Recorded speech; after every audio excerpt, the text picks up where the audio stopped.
چې د کمې نه یریدونو هغه وشول اخر کار چې دی نو هیکرانو چې دی نو سایبر اټیک وکړو ملګرو او 18 کروڑ چې دی نو اکاونټونه مکمل طور باندې متاثره کړي دي. ویډیو راسره لږه مکمل وګورئ، تاسو به خپل اکاونټونه څنګه محفوظ کوئ، څنګه پروټیکټ کوئ. نو ویډیو راسره لږه مکمل وګورئ ملګرو. داسې ده چې په دې نیوز کې هم دا راغلل که نه چې تقریبا 18 کروڑ چې اکاونټونه چې دي دا مکمل طور باندې هیکرانو متاثره کړي، سایبر اټیک یې کړی دی ملګرو. خو تاسو به ځان څنګه محفوظ کوئ ځکه چې د پاکستان چې کومه حکومت دی، کومه ګورنمنټ دی، نو هغه چې دی نو دا پیغام جاری کو، هغه چې دی نو وایي چې تاسو کومه اکاونټونه دي نو دې چې دی نو پاسورډ یې بدل کړئ ملګرو. نن درته مکمل طریقه درښیم چې کوم اکاونټونه چې دي نو هغه هیک کېږي په کومه طریقه باندې ملګرو. په دې کې اولنی دی فیسبوک چې دی نو هغه پاسورډ به تاسو بدل کړئ که نه، پاسورډ یې هم دی.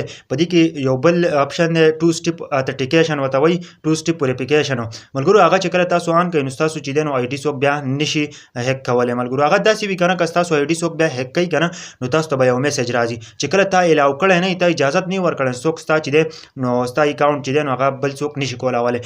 بل خبره ده سنیپ چاټ او جیمیل هم چې دی نو هغه هم هیک کېږي او تاسو چې د ګیلري څومره تصویران وي، څومره ویډیوګانې وي نو هغه ټولې هیک کېدلی شي ملګرو. بله دا چې په واتساپ چې دی نو واتساپ هم هیک کېدلی شي، خو په واتساپ کې یو اپشن چې دی نو هغه راغلی دی که چېرته تاسو هغه آن کړئ که نه د هغه نه پس تاسو واتساپ نشي هیک کېدلی. تاسو سنیپ چاټ وي، یوټیوب وي، جیمیل اکاونټ کې هم پروټیکشن راغلی دی. په کار چې موږ په دې باندې ځان پوه کړو او جیمیل اکاونټ موږ جوړو نو هغه موږ پروټیکشن هم وکړو. هسې نه چې څوک راله هیک کړي چې هیک دله شو نو ستا هر څه لاړل ملګرو. ځکه چې یوټیوب چینل هم هیک کېږي، ټیک ټاک اکاونټ خاص کر په ټیک ټاک کې هم شته دی، په دې فیسبوک کې هم شته دی او په یوټیوب کې هم شته دی.